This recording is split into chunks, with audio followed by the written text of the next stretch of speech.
नमस्कार दोस्तों, मैं कौशल मांझे राजीव गांधी शासकीय कला एवं वाणिज्य महाविद्यालय लोरमी डिस्ट्रिक्ट मुंगेरी में अतिथि व्याख्याता के रूप में पदस्थ हूँ। दोस्तों, आज हम गांधीवादी आंदोलन के बारे में चर्चा करेंगे। तो गांधीवादी आंदोलन, इससे संबंधित दोस्तों आज हम इस टॉपिक से संबंधित भारत छोड़ो आंदोलन के बारे में इससे पहले वीडियो में मैंने आपको बताया कि भारत छोड़ो आंदोलन किस प्रकार आरंभ किया गया। 14 जुलाई 1942 को, फिर 7 अगस्त 1942 को, 8 अगस्त 1942 के पूर्ण रूप से पारित हुआ। गांधी जी ने करो मरो का नारा दिया। जो आंदोलन की प्रगति किस प्रकार हुई दोस्तों, ये सब में भारत छोड़ो आपका गांधीवादी आंदोलन के अंतर्गत दोस्तों भारत छोड़ो आंदोलन के पार्ट 1 ये जो वीडियो में मैंने आपको ये सारी बातों से संबंधित बातों को मैं बताया हूँ। आगे के दोस्तों आगे हम अध्ययन करते हैं। इसमें क्या हुआ दोस्तों, जब जैसे जैसे भारत छोड़ो आंदोलन की तीव्रता बढ़ती गई, वैसे वैसे ब्रिटिश सरकार के द्वारा भी दमनकारी नीति जो है अपनाया गया। और जो है ब्रिटिश सरकार के दमनकारी नीति से उबरने के लिए जो है, उनसे मुक्ति के लिए जो है, यानी कहीं न कहीं दोस्तों गिरफ्तारी से बचने के लिए वी.एम. खाकर, किसने, वी.एम. खाकर, राम मनोहर लोहिया, उषा मेहता, नादिमान अग्रवाल आपका प्रिंटर आदि ने आंदोलन के समय जो है भूमिगत कांग्रेस रेडियो का संचालन किया था दोस्तों। किसने किया था दोस्तों, ये बहुत महत्वपूर्ण क्वेश्चन है आपका। जो है ब्रिटिश सरकार की गिरफ्तारी से बचने के लिए वी.एम. खाकर, क्या खाकर नहीं है दोस्तों, खाकर है। वी.एम. खाकर, राम मनोहर लोहिया, उषा मेहता, नादिमान अग्रवाल, प्रिंटर आदि ने क्या किया था दोस्तों, आंदोलन, इस भारत छोड़ो आंदोलन के समय जो है भूमिगत कांग्रेस रेडियो का संचालन किया था। इसके अलावा दोस्तों रेडियो स्टेशन बम्बई और नासिक में स्थापित थे। इसके अलावा जो रेडियो स्टेशन और स्थापित किए गए दोस्तों, ये बम्बई में और नासिक में स्थापित किए गए थे। उनका मुख्य कार्य जो है कांग्रेस का सूचनाओं का प्रचार प्रसार करना होता था। और ये रेडियो की स्थापना इसलिए की गई थी कि जो कांग्रेस की जो सूचना है उसका जो है आम जनता में प्रचार प्रसार करना था। और 12 नवंबर 1942 को रेडियो स्टेशन सरकार द्वारा जब्त कर लिए गए। 12 नवंबर 1942 को दोस्तों इस रेडियो स्टेशन के बारे में जो है ब्रिटिश सरकार को पता चला और 12 नवंबर 1942 को ये रेडियो स्टेशन जो है जब्त कर लिया गया। इस प्रकार भूमिगत नेता, जिनमें मुख्य रूप से सुचेता कृपलानी, छोटू भाई पुराणिक, बीजू पटनायक, आर.सी. गोयनका भी शामिल थे।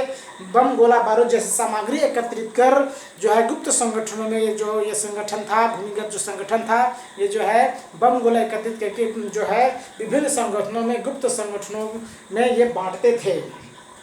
आंदोलन के प्रति सरकार की दमनकारी नीति के विरुद्ध गांधी जी ने आगा खां पैलेस में 10 फरवरी 1943 को 21 दिन के उपवास की घोषणा की दोस्तों। अब जैसे जैसे दोस्तों ब्रिटिश सरकार जैसे जैसे भारत छोड़ो आंदोलन की जो प्रगति है, वो आंदोलन की जो गति है बढ़ना आरंभ हुआ।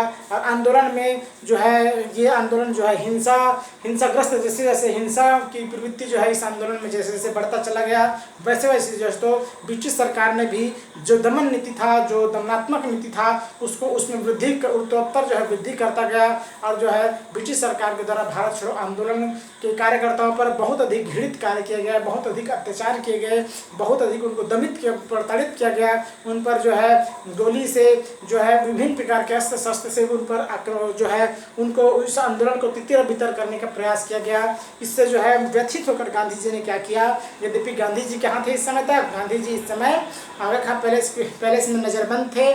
तो वहीं उन्होंने क्या किया, 10 फरवरी 1943 को, ध्यान दीजिएगा दोस्तों ये डेट बहुत महत्वपूर्ण है।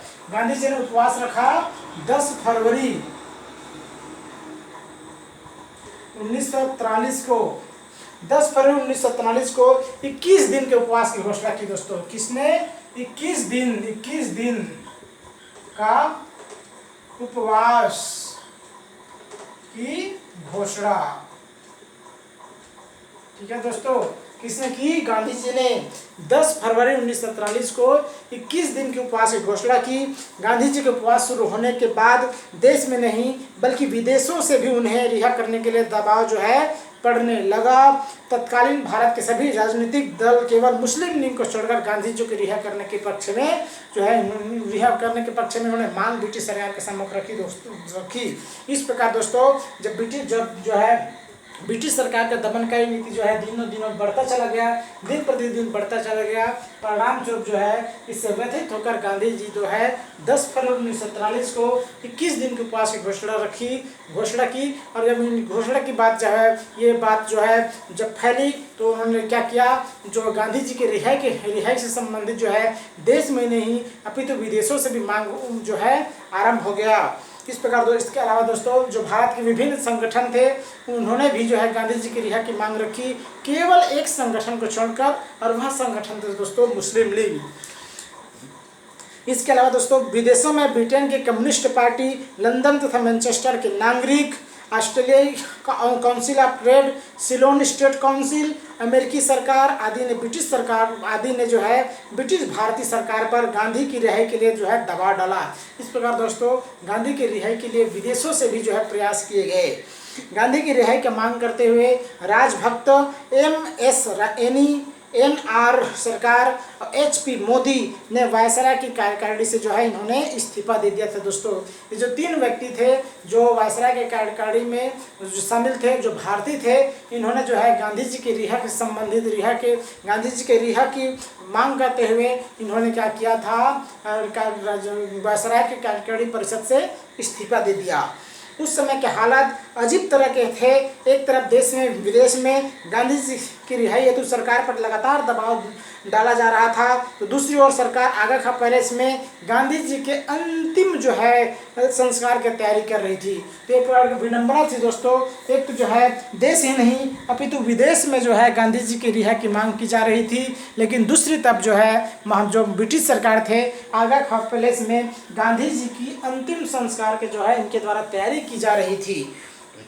7 मार्च 1943 में को गांधी जी ने सरकार को चकमा देते हुए भूख हड़ताल जो है एकाएक इन्होंने क्या किया दोस्तों? जब उनको लगा गांधी जी की बात समझ गए थे कि जो है ब्रिटिश सरकार जो है किसी भी मांग को पूरा नहीं करेंगे, यानी दोस्तों ये जो है जो मेरे द्वारा जो उपवास रखा गया है इस पर वे कोई ध्यान नहीं देंगे, इसलिए उन्होंने क्या किया? जो एकाएक ब्रिटिश सरकार को चकमा देते हुए 7 मार्च 1943 को वे क्या किया? उस उपवास की जो है समाप्ति की घोषणा कर दिया। उनके खराब स्वास्थ्य के कारण सरकार ने 6 मई 1944 को गांधी जी को कैद से जो है रिहा कर दिया।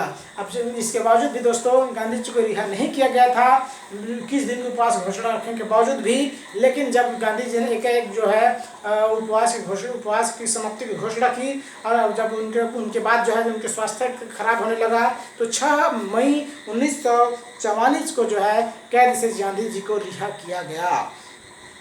भारत छोड़ो आंदोलन के समय देश के कई इलाकों में ब्रिटिश शासन समाप्त हो गया और समानांतर सरकार चलाई गई। दोस्तों जो ये भारत छोड़ो आंदोलन थे दोस्तों, इस आंदोलन के अंतर्गत जो है बहुत सारे ऐसे क्षेत्र थे, उन क्षेत्रों पर जो है ब्रिटिश सरकार जो है समाप्त हो गई थी। यानी कहीं कहीं दोस्तों जो भारत छोड़ो आंदोलन के जो कार्यकर्ता थे, जो आंदोलनकारी थे, इन्होंने जो है भारत के विभिन्न क्षेत्रों पर जो है ब्रिटिश क्षेत्रों पर इन्होंने नियंत्रण स्थापित कर लिया था। यानी एक प्रकार से इन्होंने इन क्षेत्रों पर जो है समानांतर सरकारें जो है स्थापित कर ली थी। इसमें मुख्य रूप से आता है दोस्तों बलिया में गांधीवादी जो नेता थे चित्तू पांडे के नेतृत्व में पहली समानांतर सरकार जो स्थापित हुई। बलिया जो उत्तर प्रदेश में दोस्तों वर्तमान में जो उत्तर प्रदेश में है, इन क्षेत्रों में जो गांधीवादी नेता थे चित्तू पांडे, कौन थे दोस्तों? जो गांधीवादी नेता थे चित्तू पांडे, इनके नेतृत्व में जो है पहली समानांतर सरकार चलाई गई। ध्यान दीजिएगा दोस्तों, पहली समानांतर चित्तू पांडे के नेतृत्व में चलाई गई। और कहाँ चलाई गई? बलिया जिला उत्तर प्रदेश में।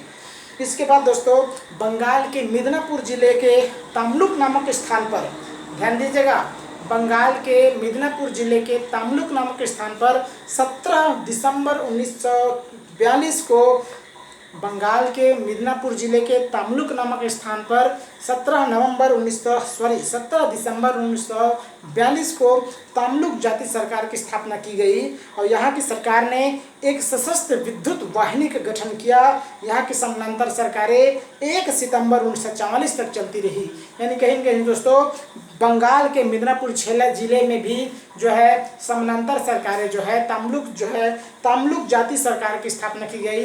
यानी कहीं न कहीं जो है बंगाल जो बलिया क्षेत्र में जो है जो समानांतर सरकार स्थापित की गई, उसी प्रकार दोस्तों कहीं न कहीं जो है मिदनापुर जिले में भी जो है बंगाल के मिदनापुर जिले में भी जो है समानांतर सरकारें चलाई गई। और यहाँ की समानांतर सरकारें जो है बहुत दिनों तक चला। यानी कि हाँ दोस्तों एक जो है सितंबर से 1944 तक ये समानांतर सरकार चली। यानी कहीं कहीं जो है 17 दिसंबर 1942 से 1 सितंबर 1944 तक जो है मिदनापुर जिले के जो है बंगाल के मिदनापुर जिले में ये जो है समानांतर सरकारें जो है चलाई गई। इसके अलावा दोस्तों सतारा महाराष्ट्र में इस समय की सर्वाधिक दीर्घजीवी जो है समानांतर सरकार की स्थापना हुई। अगर हम इस समय की बात करें दोस्तों, भारत छोड़ो आंदोलन के समय सबसे अधिक समय तक समानांतर सरकारें कहाँ स्थापित की गई थी, तो वह है दोस्तों सतारा महाराष्ट्र में, जिसमें जिनके जो प्रमुख नेता थे वाई पी चौहान। जो सतारा जो महाराष्ट्र में दोस्तों इस समय जो है भारत छोड़ो आंदोलन के समय सबसे अधिक समय तक जो है समानांतर सरकारें चलाई गई। अब इस समय के जो प्रमुख नेता थे वाई पी चौहान, नाना पाटिल, ये जो है यहाँ के प्रमुख नेता थे। और यहाँ के सरकारें जो है समानांतर जो सरकारें थी वे 1945 तक चला दोस्तों। कब तक चला? ये 1945 तक जो है यहाँ समानांतर सरकारें जो है चलाई गई। भारत छोड़ो आंदोलन में मुसलमानों का योगदान संदेहास्पद था। अगर हम देखें दोस्तों कि भारत छोड़ो आंदोलन में सभी वर्गों ने सहयोग दिया था, लेकिन अगर हम मुसलमानों की स्थिति को देखें तो उनके जो मुसलमान थे इनकी योगदान को हम एक प्रकार का संदेहास्पद की स्थिति में देखते हैं। फिर भी मुसलमानों के कुछ सदस्यों ने भूमिगत नेताओं को अपने घरों में पनाह दी। यद्यपि कहीं ये हम कह सकते हैं दोस्तों कि इस प्रकार जो है भारत छोड़ो आंदोलन में सभी वर्गों के जो है प्रमुख नेता थे, सभी वर्गों ने इस आंदोलन में महत्वपूर्ण भूमिका जो है निभाने का प्रयास किया और निभाया भी दोस्तों। इसीलिए जो है यद्यपि ये आंदोलन कहीं न कहीं दोस्तों जो है विफल तो रहा, लेकिन ये जो है कोई भी आंदोलन जो है भारत छोड़ो आंदोलन, यानी यूँ कहें कि भारत के स्वतंत्रता के लिए या भारत के स्वाधीनता की प्राप्ति के लिए किया गया कोई भी जो प्रयास है वे कभी विफल नहीं जाता। और इन्हीं के परिणाम स्वरूप, इन्हीं आंदोलन के परिणाम स्वरूप दोस्तों 5 साल बाद जो है 1947 में भारत को स्वतंत्रता प्राप्त हुई। इस प्रकार अगर हम देखें दोस्तों, साम्यवादियों ने भारत छोड़ो आंदोलन का इसलिए विरोध किया कि वे महायुद्ध में ब्रिटेन के साथ तथा साम्राज्यवादी ताकतों के विरुद्ध थे। वे दोस्तों जो साम्यवादी जो थे इन्होंने जो है भारत छोड़ो आंदोलन का विरोध किया था। भारत छोड़ो आंदोलन अपने पूर्ववर्ती सभी उद्देश्यों, सभी आंदोलनों, असहयोग आंदोलन, सविनय आंदोलन, व्यक्तिगत सत्याग्रह आदि की तुलना में स्वतः स्फूर्त अधिक था। यानी कहीं कहीं दोस्तों ये बात स्वाभाविक बात है और ये बात प्रत्यक्ष रूप से स्पष्ट हो जाता है जो भारत छोड़ो आंदोलन था यह अन्य आंदोलनों की अपेक्षा स्वतः स्फूर्त आंदोलन था, यानी स्वयं के द्वारा किया गया आंदोलन था। इसमें कोई व्यक्ति विशेष या इसमें कोई विस्तृत जो है, इसमें कोई केंद्रीय जो है एक राष्ट्रीय स्तर का कोई जो नेता नहीं थे, क्योंकि जितने भी राष्ट्रीय स्तर के जो नेता थे उनको जो है ब्रिटिश सरकार के द्वारा 8 अगस्त 1942 को ही ऑपरेशन जीरो आवर के तहत जो है गिरफ्तार कर लिए थे दोस्तों। और जब 9 अगस्त 1942 को आंदोलन आरंभ किया गया तो देखते हैं जो आंदोलनकारी वे जो है उनको जो है नेतृत्व करने वाले कोई भी नहीं रहते, लेकिन जो है दोस्तों जो महात्मा गांधी के द्वारा जो ऐतिहासिक भाषण देने के कारण उनमें जो उत्साहवर्धन था, उनमें जो जोश और उमंग थे, इन्हीं जोश और उमंग के जो परिणति इन्होंने क्या किया, आंदोलन का रास्ता अपने आप जो है अपनाना आरंभ किए और स्वतः जो है इन्होंने अपना मार्ग जो है निर्धारित किए। इस प्रकार दोस्तों भारत छोड़ो आंदोलन में जो आंदोलनकारी थे वे स्वयं जो है नेता के रूप में सामने आए। वे स्वयं प्रत्येक व्यक्ति जो है आंदोलनकारी भी थे और नेतृत्वकर्ता भी थे। कार्यकर्ता भी थे। इस प्रकार दोस्तों भारत छोड़ो आंदोलन जो है हमें अन्य आंदोलनों की अपेक्षा, जैसे मुख्य रूप से आपका सविनय अवज्ञा आंदोलन, असहयोग आंदोलन, व्यक्तिगत सत्याग्रह, इन आंदोलनों की अपेक्षा जो है सबसे अधिक जो है स्वतःस्फूर्त आंदोलन था।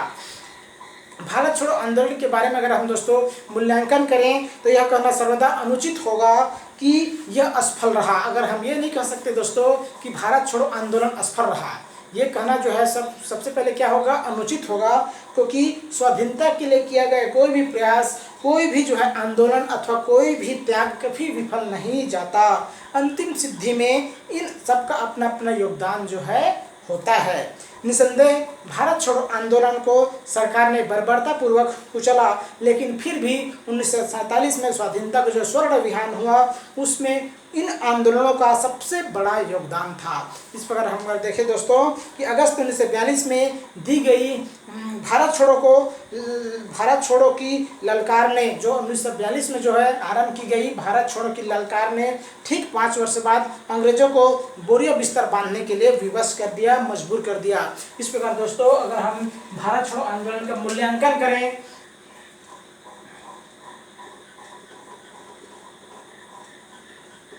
निम्नात्मक कार्यक्रम, ये भी मैं आपको बता चुका दोस्तों। इसके अंतर्गत जो है आपका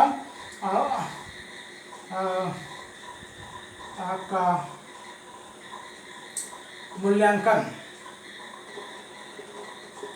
तो अगर हम भारत छोड़ो आंदोलन का मूल्यांकन करें दोस्तों तो यह आंदोलन क्या था, स्वतःस्फूर्त आंदोलन था। और इसमें ये आंदोलन जो है अन्य आंदोलनों की अपेक्षा जो है स्वतःस्फूर्त आंदोलन था। इसमें कोई जो है इसमें क्रांतिकारी, इसमें जो आंदोलनकारी हैं वे कार्यकर्ता थे और कार्यकर्ता ही आंदोलनकारी थे दोस्तों। इस प्रकार जिस तरह 1857 का महाविप्लव अंग्रेजी शासन के विरुद्ध सिपाहियों का विद्रोह था, उसी प्रकार 1947 का 1942 का भारत छोड़ो आंदोलन युवा वर्ग का, मजदूरों का और विद्यार्थियों का विद्रोह था दोस्तों। हम ये कह सकते हैं दोस्तों कि जिस प्रकार जो है 1857 के जो प्रथम स्वाधीनता संग्राम, जिसको हम कहते हैं राष्ट्रवादी नेताओं के द्वारा प्रथम स्वतंत्रता संग्राम कहा जाता है, और जो ब्रिटिश सरकार के द्वारा इनको विद्रोह कहा जाता है, और जो है इस प्रकार दोस्तों जो 1857 के जो पहला विद्रोह हुआ था, जो पहला स्वतंत्रता संग्राम था, वे महाविप्लव था, उसको जो है इसमें क्या हुआ था, अंग्रेजी शासन के विरुद्ध सिपाहियों का एक प्रकार का प्रमुख विद्रोह था। उसी प्रकार अगर हम देखें 1947 का भारत छोड़ो आंदोलन में जो है मूलतः जो है दोस्तों युवा वर्ग का, मजदूरों का एवं विद्यार्थियों का ये आंदोलन था। भारत छोड़ो आंदोलन के समय जो वायसराय थे लॉर्ड लिनलिथगो 15 अगस्त 1942 को आंदोलनकारियों पर हवाई जहाज से मशीन गन का उपयोग करने का आदेश दिया।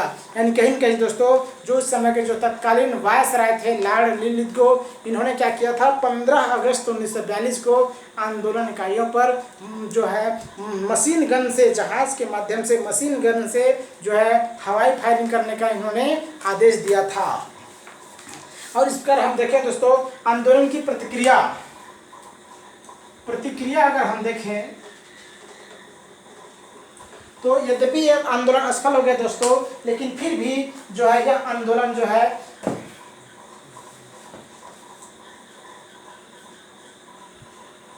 अगर हम इसकी प्रतिक्रिया देखें दोस्तों तो इसका प्रतिक्रिया जो है एक बार भव्यव्यापी था। और यह कहीं न कहीं दोस्तों यह भारत छोड़ो आंदोलन जो है यद्यपि तत्कालीन समय में तो सफल नहीं रहा, लेकिन लॉन्ग समय में इसका दूरगामी परिणाम निकला।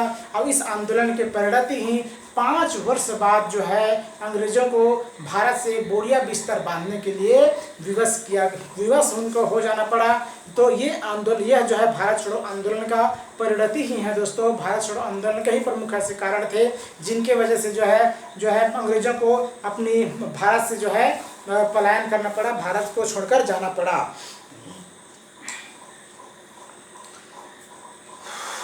यह भारत छोड़ो आंदोलन जो है भारत को स्वतंत्र, अगर हम देखें दोस्तों इसकी प्रतिक्रिया देखें या उनका मूल्यांकन करें तो भारत छोड़ो आंदोलन जो है भारत को भले ही स्वतंत्र न करा पाया हो, पर इसका दूरगामी परिणाम हमें देखने को मिला। और इसका जो दूरगामी परिणाम था, ये दूरगामी परिणाम देखने को मिला। और यह दूरगामी परिणाम था दोस्तों एक प्रकार का सुखदायी था, क्योंकि जो है 1947 में जो है भारत को स्वतंत्र कर के अंग्रेज जो लोग चले गए, इसलिए इसे इसे जो है भारत छोड़ो आंदोलन को भारत की स्वाधीनता के लिए किया जाने वाला अंतिम महान प्रयास कहा जाता है दोस्तों। जो भारत छोड़ो आंदोलन को क्या कहा जाता है? भारत की स्वाधीनता के लिए किया जाने वाला अंतिम महान प्रयास कहा जाता है। अगस्त 1942 के विद्रोह के बाद प्रश्न सिर्फ यह तय करना था कि स्वतंत्रता के बाद सरकार का स्वरूप क्या होंगे। 1942 के आंदोलन की विशालता को देखते हुए अंग्रेजों को भी यह विश्वास हो गया था कि उन्होंने शासन का वैध अधिकार जो है खो दिया है। यानी कहीं न कहीं दोस्तों जो 1942 का जो भारत छोड़ो आंदोलन चलाया गया था ये इतनी अधिक व्यापक एवं विस्तृत था कि इसमें सभी वर्ग के लोग शामिल हुए थे, सभी जो है धर्म के लोग शामिल हुए थे, सभी स्त्री पुरुष बच्चे महिलाओं सभी ने दोस्तों इस आंदोलन में शामिल हुए थे। इस प्रकार कहीं न कहीं इस आंदोलन की भव्यता के दोस्त कर इस आंदोलन की व्यापकता को देखकर अंग्रेजों के मन में यह बात सामने अंग्रेजों को यह विश्वास हो गया कि अब अंग्रेजों को ये लगने लगा दोस्तों कि वे जो है भारत में शासन करने का जो वैध अधिकार है वे समाप्त हो चुका है, या वे जो वैध अधिकार है उसको वे खो चुके हैं। इस आंदोलन ने विश्व के कई देशों को भारतीय जनमानस के साथ खड़ा कर दिया। ये स्वाभाविक था दोस्तों कि भारत छोड़ो आंदोलन ये आरंभ किया गया तो इसके प्रभाव स्वरूप इसके समर्थन में विश्व के अनेक देशों ने जो है अंग्रेजों के विरुद्ध जो है कार्य किए। भारत को स्वतंत्र कराने में अंग्रेजों के ऊपर जो है दबाव डाले।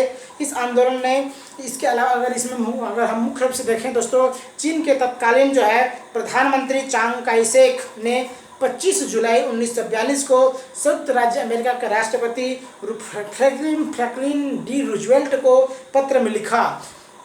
अंग्रेजों के लिए सबसे श्रेष्ठ नीति यह है, इन्होंने लिखा दोस्तों फ्रैंकलिन डी रूजवेल्ट को जो है चीनी राष्ट्र जो है प्रधानमंत्री चांग काई शेक ने लिखा। चीन के जो प्रमुख नेता थे चांग काई शेक, इन्होंने जो है ब्रिटिश जो है संयुक्त राज्य अमेरिका के राष्ट्रपति फ्रैंकलिन डी रूजवेल्ट को लिखा था 25 जुलाई 1942 को। और इसमें इन्होंने ये लिखा था दोस्तों कि अंग्रेजों के लिए सबसे श्रेष्ठ नीति यह है कि वे भारत को पूर्ण स्वाधीनता दे दें। इन्होंने स्पष्ट रूप से जो है चांग काई शेक ने लिखा दोस्तों कि अंग्रेजों के लिए यह सबसे श्रेष्ठ नीति है, अंग्रेजों के लिए सबसे श्रेष्ठ नीति यह है कि वे भारत को पूर्ण स्वतंत्रता दे दें। रूजवेल्ट तो जब इन्होंने ये लिखा था तो संयुक्त राज्य अमेरिका के जो राष्ट्रपति थे दोस्तों, इन्होंने क्या किया था, चांग काई शेक का समर्थन किया था। और कहीं न कहीं इस प्रकार जो है सरदार वल्लभ भाई पटेल ने आंदोलन के बारे में लिखा। भारत में ब्रिटिश राज के इतिहास में यह विप्लव कभी नहीं हुआ। भारत में ब्रिटिश राज के इतिहास में ऐसा विप्लव कभी नहीं हुआ जैसे कि पिछले 3 वर्षों में हुआ। लोगों की प्रतिक्रिया पर हमें गर्व है। यानी कहीं न कहीं दोस्तों जो है आपका सरदार वल्लभ भाई पटेल ने भी इस आंदोलन के बारे में बहुत अधिक इनकी प्रशंसा किया। भारत की अंग्रेजी सरकार ने 13 फरवरी 1943 को भारत छोड़ो आंदोलन के समय हुए विद्रोह का पूरा दोष जो है महात्मा गांधी एवं कांग्रेस पर थोप दिया। अब क्या हुआ दोस्तों, इसके जब ये आंदोलन तो समाप्त तो हो गया, आंदोलन तो विफल तो हो गया, लेकिन उसके बाद क्या किया, ब्रिटिश सरकार के द्वारा जो है कार्रवाई की गई। अब इस आंदोलन का जो है जिम्मेदार ठहराने के लिए सारा जिम्मेदार जो है महात्मा गांधी एवं कांग्रेस पर थोप दिया दोस्तों। ब्रिटिश सरकार ने 13 फरवरी 1943 को जो है 13 फरवरी 1943 को महात्मा गांधी और आपका कांग्रेस पर भारत छोड़ो आंदोलन आरंभ करने का सारा जिम्मेदारी थोप दिया गया।